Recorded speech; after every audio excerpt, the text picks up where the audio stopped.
di logika pemrograman dulu pernah, tapi cuma bedanya bahasa pemrogramannya gitu. Sudah diajari if, else. Jika ini ada ekspresi apa, nanti statementnya apa. Nah, intinya dia membedakan jika ada dua kondisi, dan kondisi itu general itu umum, misalkan apakah ini benar, kalau benar, apakah 1 tambah 1 sama dengan 2, kalau ya maka muncul apa, kalau tidak muncul apa. Nah itu kondisi kayak gitu. Nah tapi kalau di PHP itu, kalau menurut saya sendiri, kalau di PHP sangat penting ini, sangat penting banget, karena nanti ke depannya kalian bisa pakai framework apapun itu sangat dibutuhkan. Nah ini kondisinya. Ini kalau saya nyebutnya adalah pseudocode-nya. Pseudocode-nya kayak gini. Nah ini yang kalau cara pertama mungkin secara pseudocode biasa, mungkin cara pertama cocok lah. If kondisi perintah. Tapi kalau cara kedua, kalau kalian mau ngoding di PHP, biasanya untuk mencetak perintah itu ada tanda kurung kurawal. Nah, biasanya. Nah, perintah itu isinya apa? Isinya adalah echo biasanya. Jika kondisi itu benar, if, maka dia akan mencetak perintahnya itu apa. Bisa juga kalau nanti kalian sudah kedepannya sudah terbiasa, itu perintah itu bisa isinya fungsi, bisa isinya adalah operator yang lain, bisa isinya kondisi yang lain, atau bisa juga isinya adalah sebuah variabel memanggil variabel yang lain. Banyak, itu nanti modifikasinya. Yang jelas tahu dasarnya dulu, sintaknya itu modelnya kayak gini gitu. Nah, ini if else beda. Kalau if else beda. If else itu setelah kurung kurawal di if terakhir itu tambah else. Nah, baru perintah yang salah. Jadi, saya nyebutnya if itu akan mencetak sesuatu yang benar walaupun perintah tulisan perintah bila benar itu salah. Di if itu akan mencetak sesuatu yang benar walaupun yang di dalam kurawal itu salah. Kalau else akan mencetak sesuatu yang salah walaupun di dalamnya benar. Kalau dibalik gitu. Tapi ini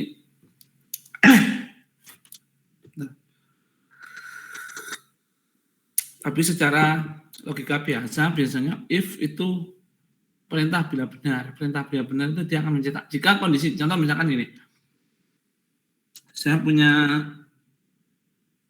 n, variabel n ya, saya punya variabel n sama dengan 2. Variabel n sama dengan 2 biasa. If jika kondisinya itu kondisi, ya, n-nya kan 2, ya kan? Jika if kondisi saya punya variabel di kondisi itu A-nya sama dengan 3 lebih kecil dari n, $n. Jawabannya kan salah.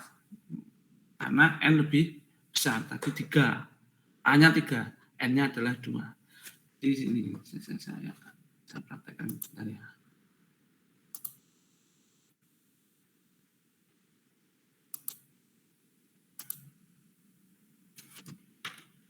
Saya save dulu. Di sini ada kemana, ada foldernya ini. Web 2022.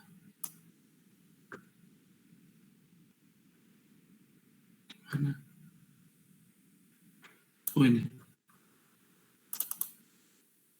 Nah ini looping. Nah, misalkan saya praktekkan. Kelihatan ya?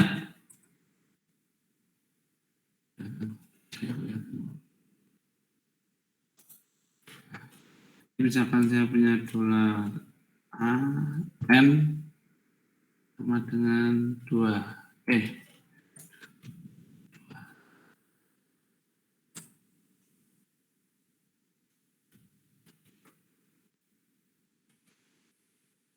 If jika kalau di sini enaknya gini, if kita cari.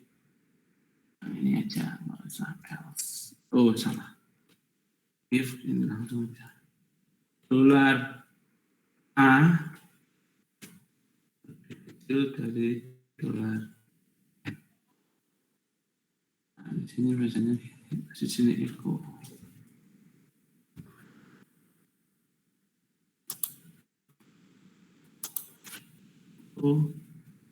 Nah, also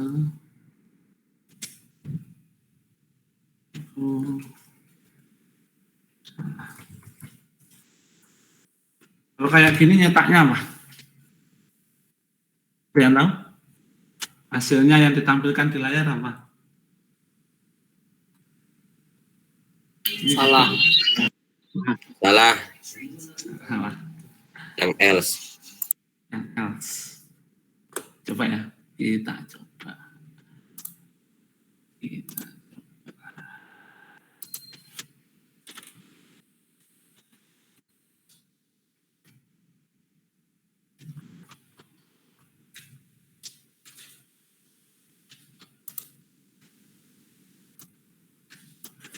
Ya betul, salah. Ini hasilnya.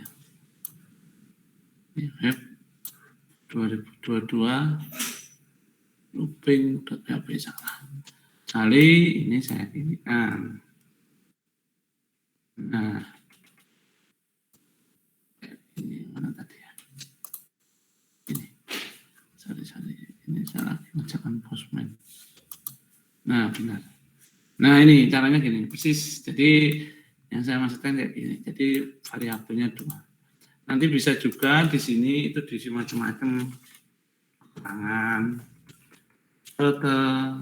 tangan, pada function, variabel, macam-macam di sini. Variabel. Banyak, isinya banyak. Oke ya. Kita lanjutkan. Ini yang else. Tadi sudah saya praktekkan else-nya. Nah, ini if, else, if. Jadi ada dua.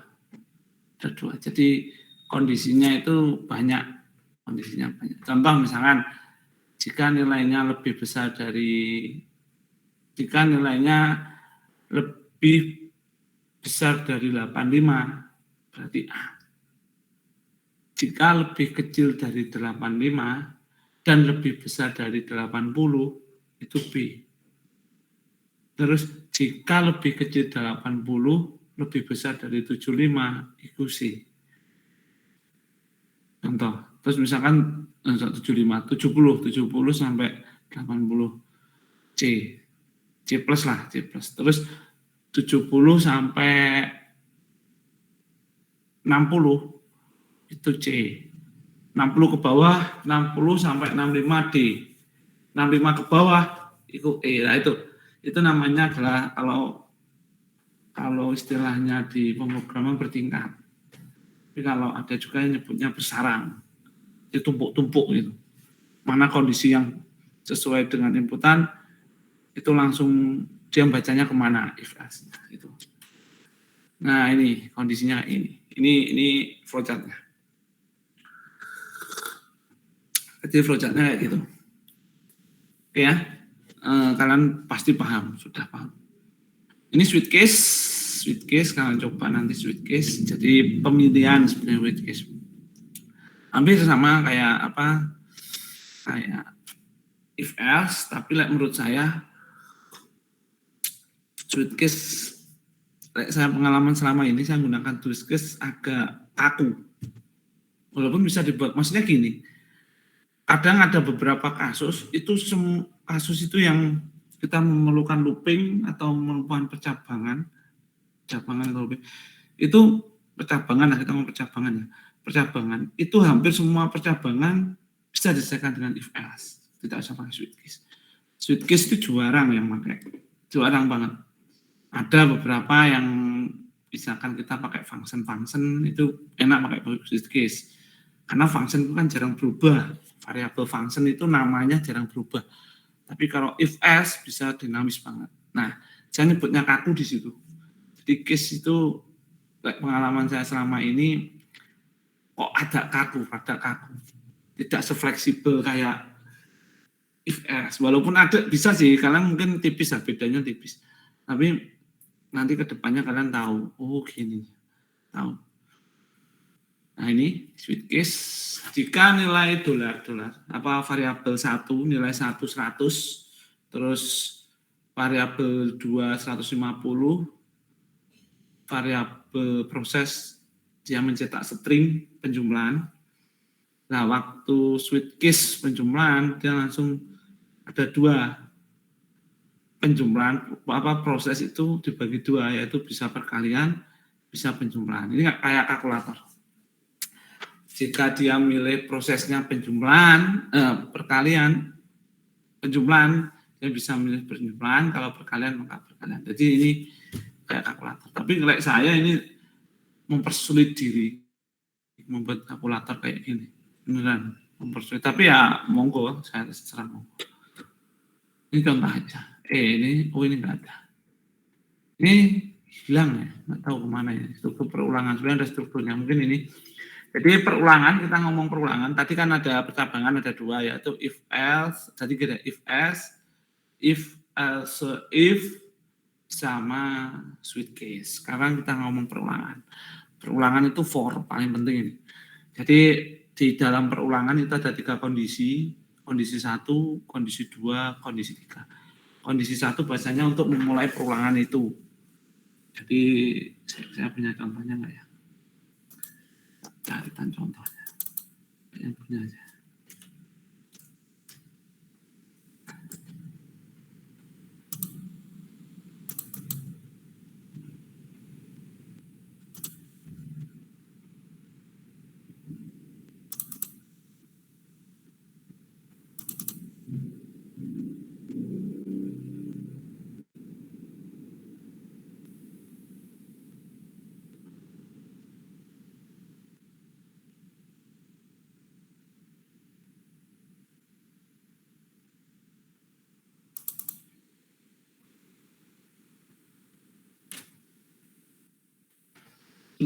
For, enggak, carikan contoh for.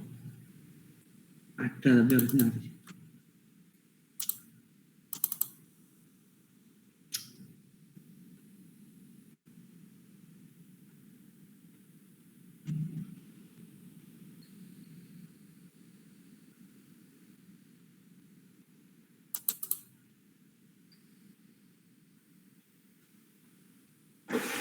Ini if else bukan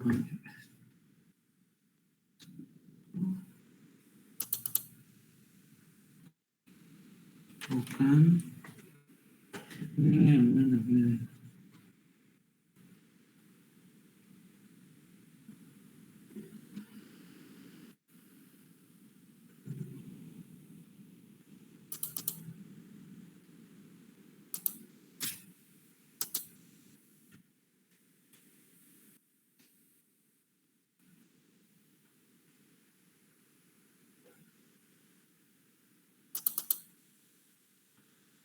Nanti dulu, bentar, tarikan. Saya lupa naruhnya. Tarik dulu berarti di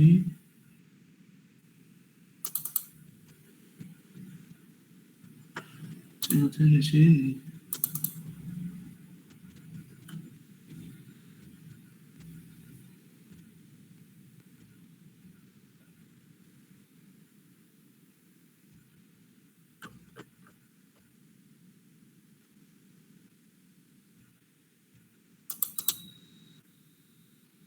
Nggak ada. Kalian coba nanti, kalau ada nanti tak share. Jadi for di sini ada. Nah ini kondisinya. Jadi kondisi 1 digunakan sebagai pendeklarasian nilai awal sebuah hitungan. Misalkan dolar var sama dengan 1. Kalau kondisi 2 digunakan sebagai pemberi batasan pada jumlah perulangan. Pada kondisi 3 digunakan sebagai operator pada perulangan, misal increment atau decrement. Jadi itu strukturnya. Nah, saya kemarin di mana ya?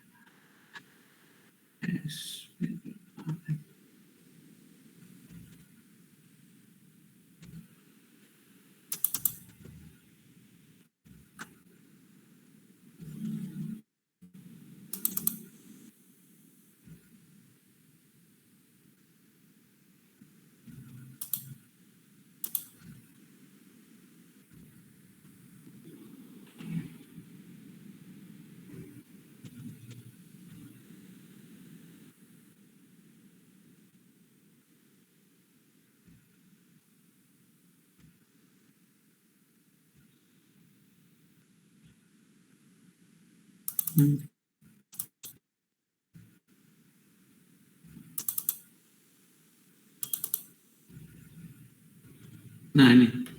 ini contoh yang paling agak sulit tentang for. Nah, jadi ini for. Jadi saya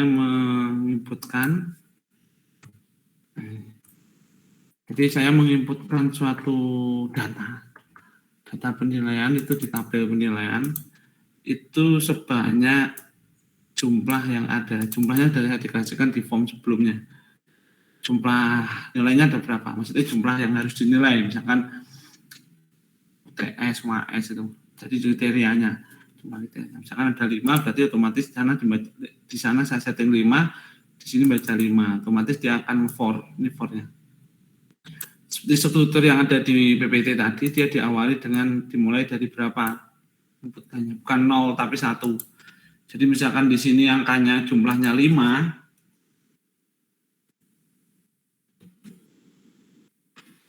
maka dia akan dimulai dari angka 1, 2, 3, 4, 5. Gitu caranya. Nah, ini kan variabel ini buat sendiri kita dari. Ini apa harus I, Pak? Kayak A, E, B, C, D, terserah. Nggak harus I, tapi kebanyakan variabel for kalau nggak I ya J. Banyakan itu. Banyakan I karena mudah I itu. Tapi sebenarnya nggak harus I, kalian pakai A, B, C itu nggak apa. Nah, terus ini yang kedua, kondisi kedua ini, kondisi kedua itu adalah batasan. Ada berapa nilai yang saya for? Dimulai dari angka 1, misalkan jumlahnya 5, berarti sampai 5, sama dengan 5. Misalkan sama dengannya saya hilangin, ya cuma 1 sampai 4. 5-nya nggak ikut.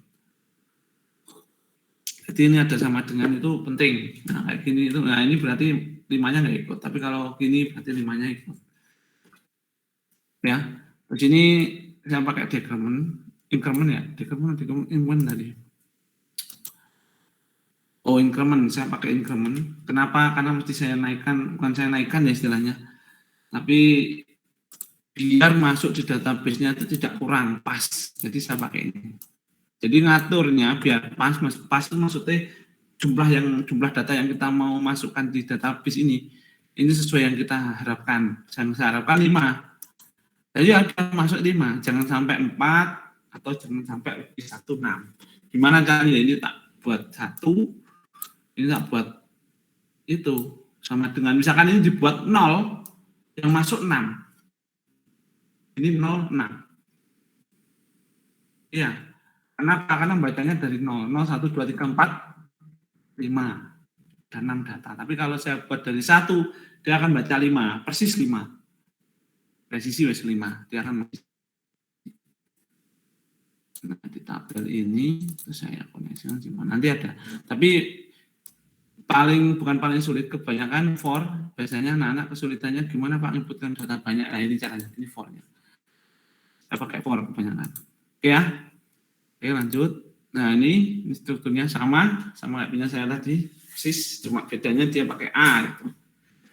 Ini kalau dicetak dia akan muncul 1, 2, 3. Izin bertanya Pak. Monggo.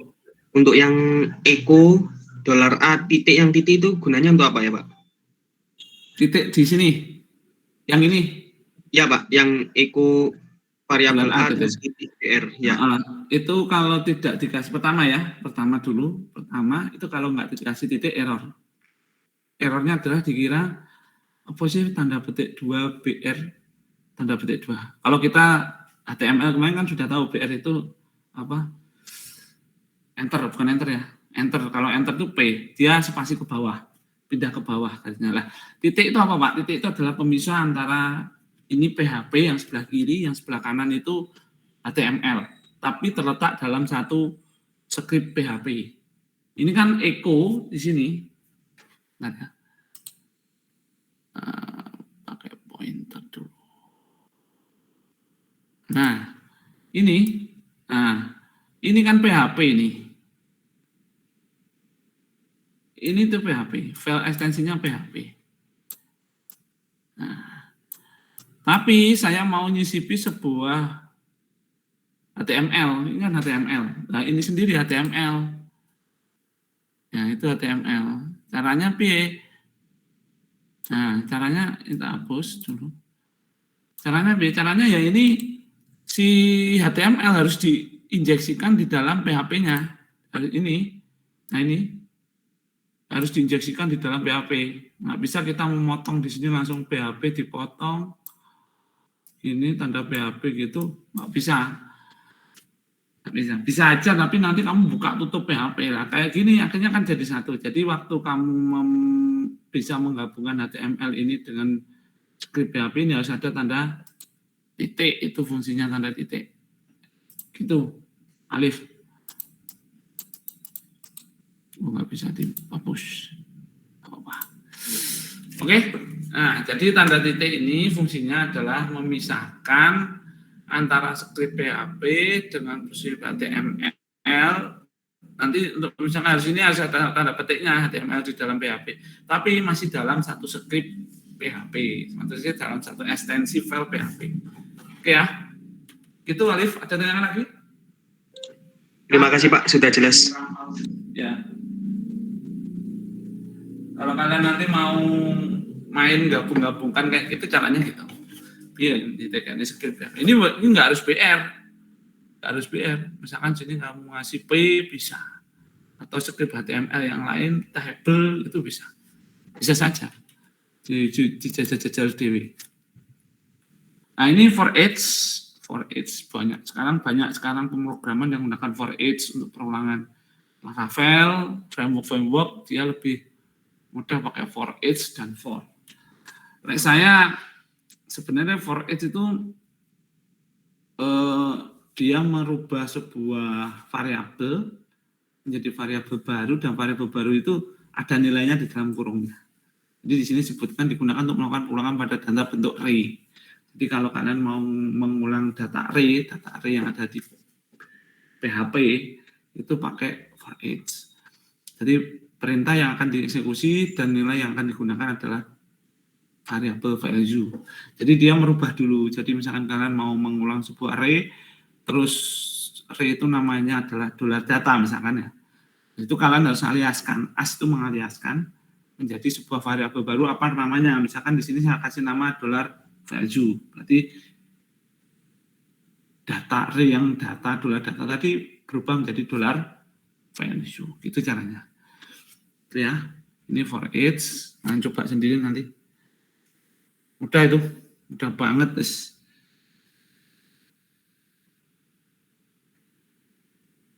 Oke. Lanjutnya.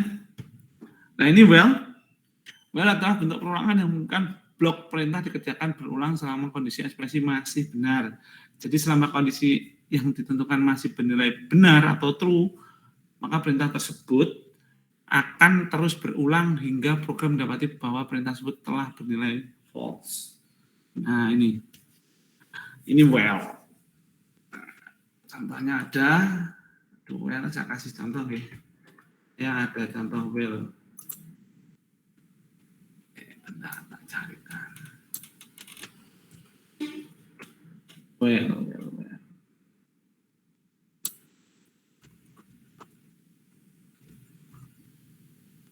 Nah, ini. Biasanya saya menggunakan well, ini well. Nah, well. Di kurungnya di sini sampai sini. Nah, biasanya saya menggunakan well adalah untuk menampilkan data yang array. Nah, kalau kalian belajar database itu kan ada ya satu table isinya misalkan ada 10 data atau 1000 atau 100 data. Gimana nampilkan di web, nampilkan di PHP itu atau di browser. Itu biasanya saya ngeraikan, saya tampilkan berulang kali sebanyak data yang ada di tabel itu menggunakan well. Kalau pakai well enak untuk mengambilkan sebuah data di database itu. Enaknya gimana? Data itu akan berhenti jika data itu sudah habis, sampai habis, menampilkan sampai habis. Tapi kalau kalian pengen batasi cuma menampilkan data sampai sini gitu ya bisa. Jangan pakai well tapi bisa pakai for atau pakai do well.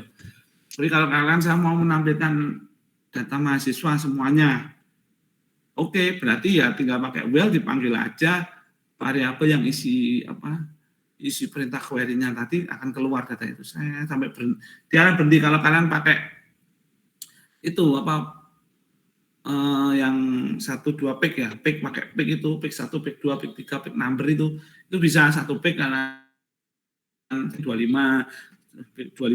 misalkan jumlahnya 1000 ya tinggal ngalikan aja ada berapa pick number di bawah. Bagi aja 1000 bagi 25 berapa? 40 betul.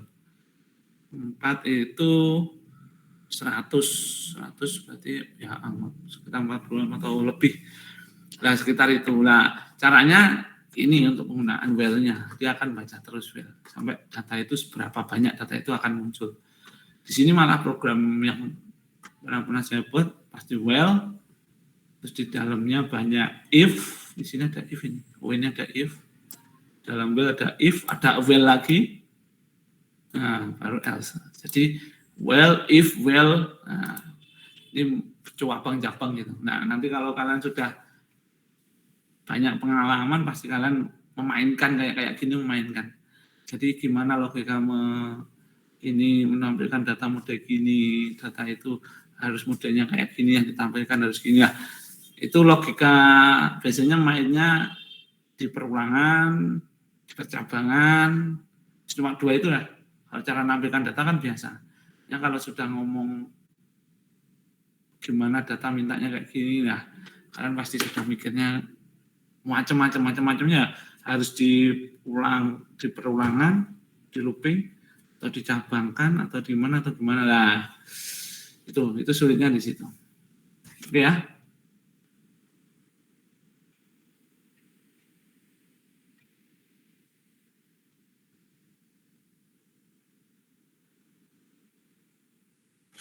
Oke, terus lanjut.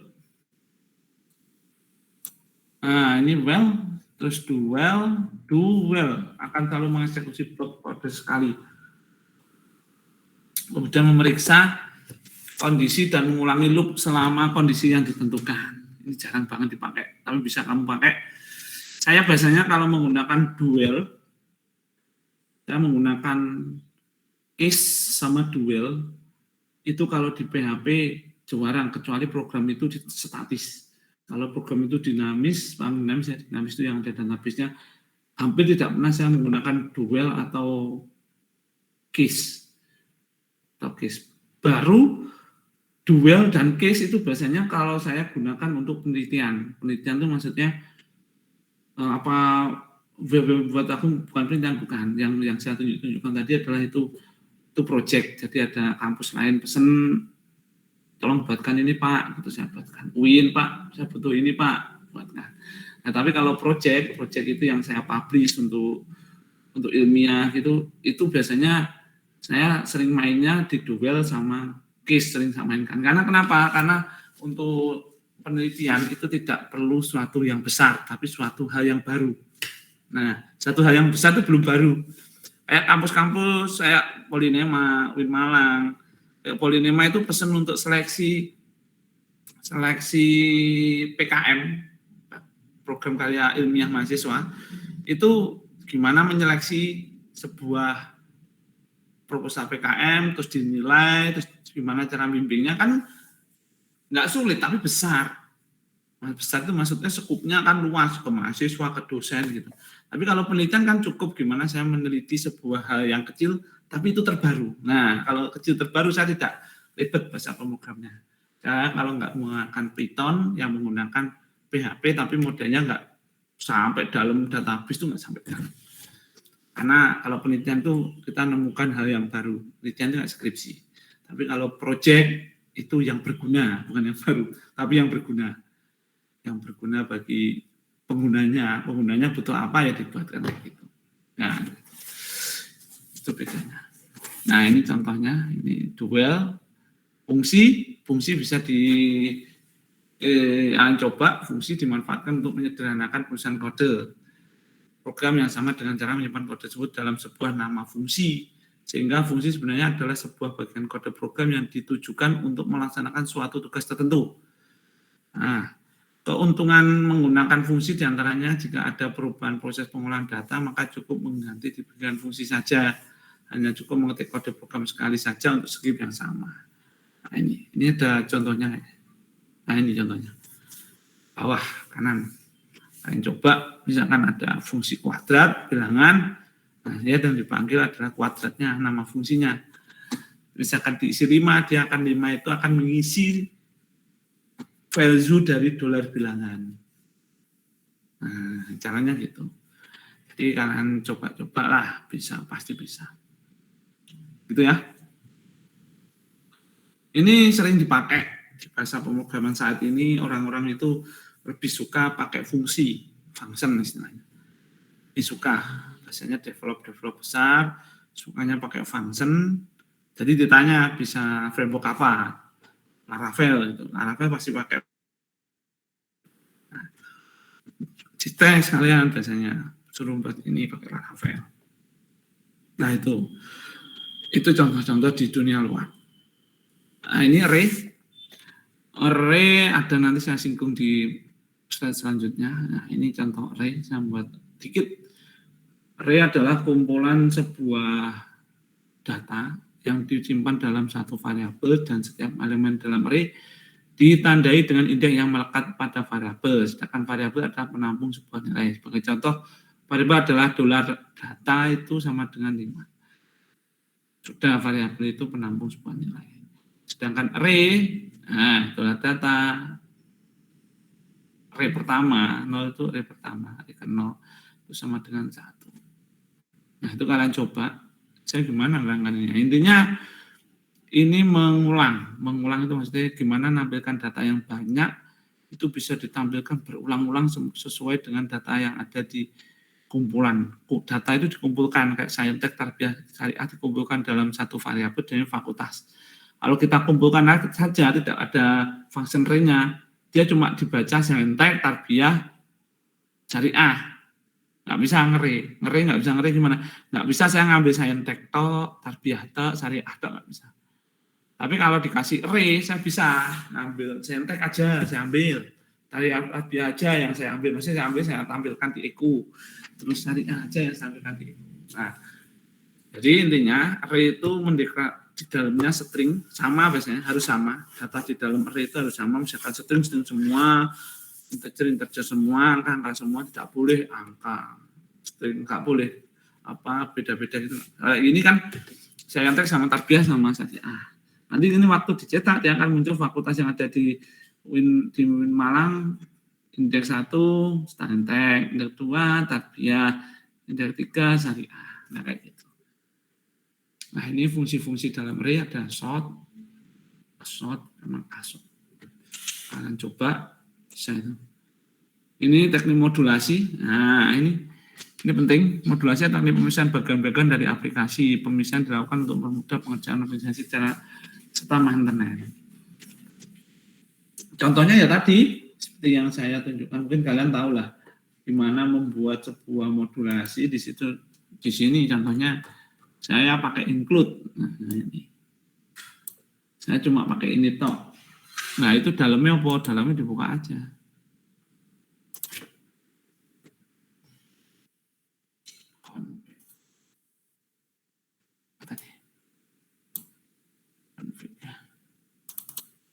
Nah, dalamnya koneksi. Bisa saja koneksi ini saya kopas di atasnya bisa. Dikopas digantikan di sini bisa. Bisa jalan, tapi kan ngodingnya sekian banyak. Nah, sekian banyaknya ini ada berapa? 9 baris. 9 baris ini bersihnya 8. Kalau ini cuma saya include gini, dia cuma baca 1 baris. Nah maksudnya dia menghemat lebih cepat, sama equivalent sama bawah-bawahnya. Coba aja nanti, intinya saya nyoba include ons sama request yang ada ons ini nggak ada bedanya sih, saya nggak tahu ya bedanya di mana, mungkin kalian nemukan, tapi saya nyoba belum ada, perbedaan belum ada. Ini berapa yang disisikan tidak ditemukan, maka dari eksekusi program akan dihentikan error. Jadi orang banyak menggunakan include, require. Nah ini kalau require ini harus ada, maksudnya harus ada ini. Berarti header ini harus diikutkan kemana-mana. sama kayak include. Apa bedanya? Sama, kalian buat include aja sama.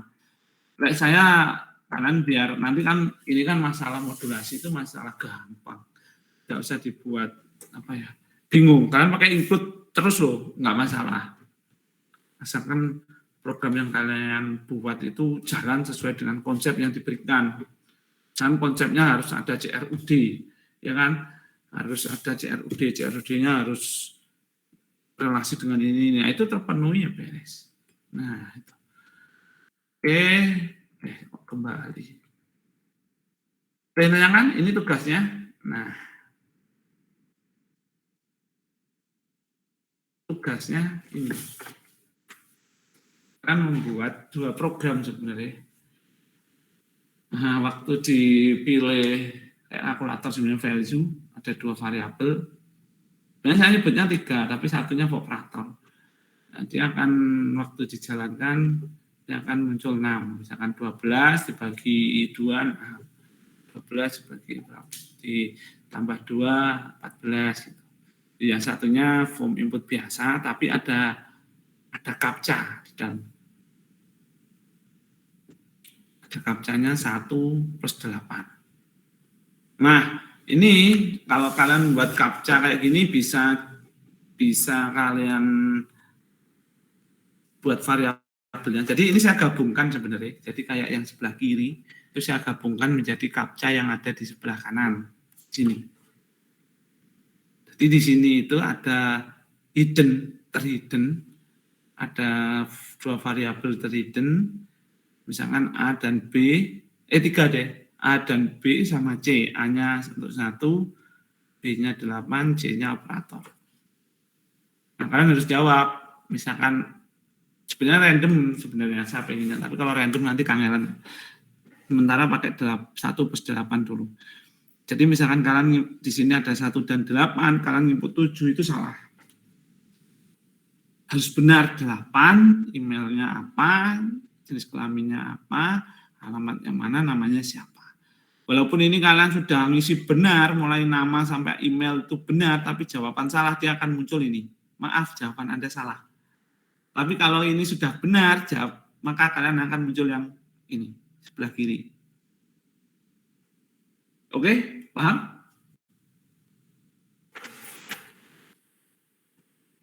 Paham, betul? Paham ya? Ini karena nanti ini sebagai sebagai tugas praktikum juga yang ini. Nanti saya share di praktikum, belum saya share memang di modul praktikum. Mungkin yang kelas saya bisa ngawali dulu ngejangan ini, nggak apa-apa. Oke ya? Oke, ada yang tanyakan? Pak, izin bertanya, Pak. Ya. Untuk pengerjaan ini